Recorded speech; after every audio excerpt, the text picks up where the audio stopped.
je vais vous présenter la République du Burundi.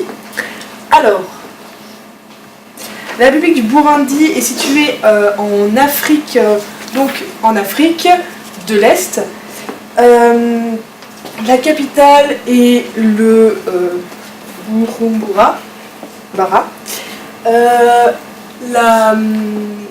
Le pays compte 11,5 millions de Burundais, dont 4 millions d'actifs, c'est-à-dire de travailleurs, de salariés. Alors, cependant, le pays est composé à plus de 50%,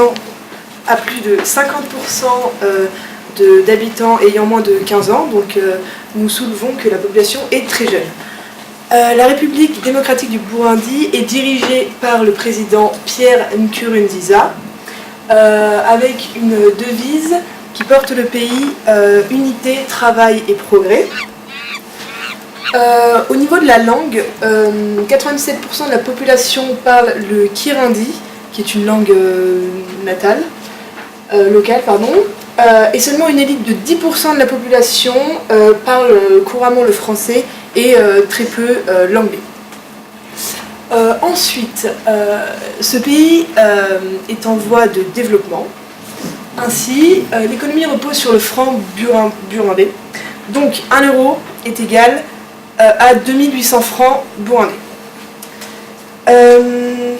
Ensuite, l'indice de développement humain est très faible, il s'élève à 0,4%, ainsi que le PIB qui est en progression, qui est égal à 2,4 millions d'euros.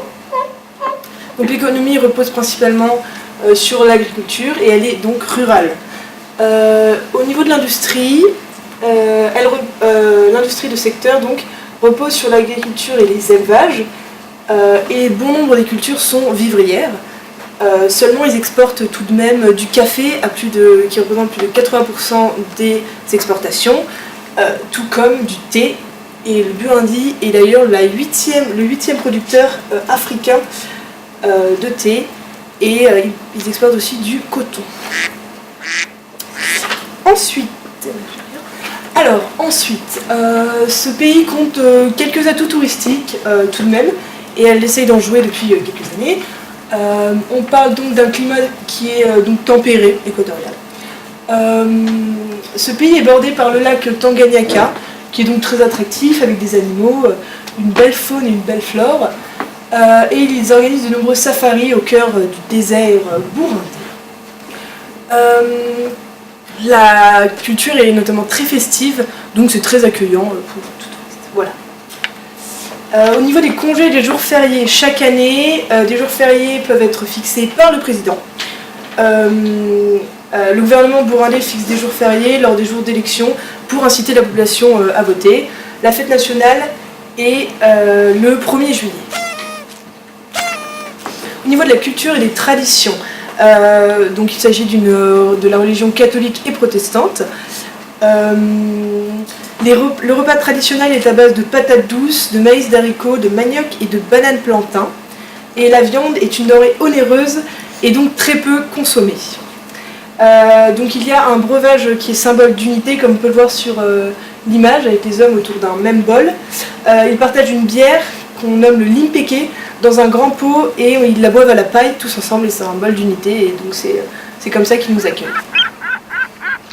Donc à savoir, avant de partir au Burundi, il ne faut jamais fixer son interlocuteur lors d'une conversation, pas de gestuelle prononcée, on parle avec la bouche et non pas avec le corps.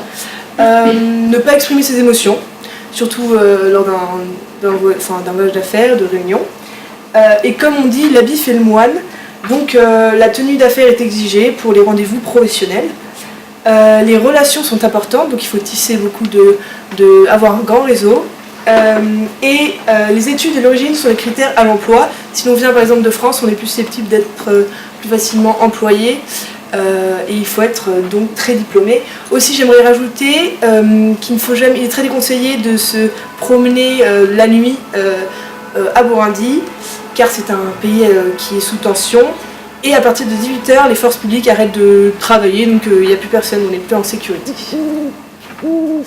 Les inconvénients, donc on peut remettre en cause les conditions des enfants face au travail et à l'accès à l'éducation. Donc il y a éventuellement peut-être un marché à faire évoluer à ce niveau-là, un marché ou des aides à apporter. Il y a un fort taux de violence et de délits. On compte tout type de délits, les vols, les agressions, les viols et les meurtres. Donc encore une fois, on va pas développer sur ce sujet. Et c'est un pays en crise humanitaire qui a un fort taux d'émigration. Voilà, donc c'est tout pour...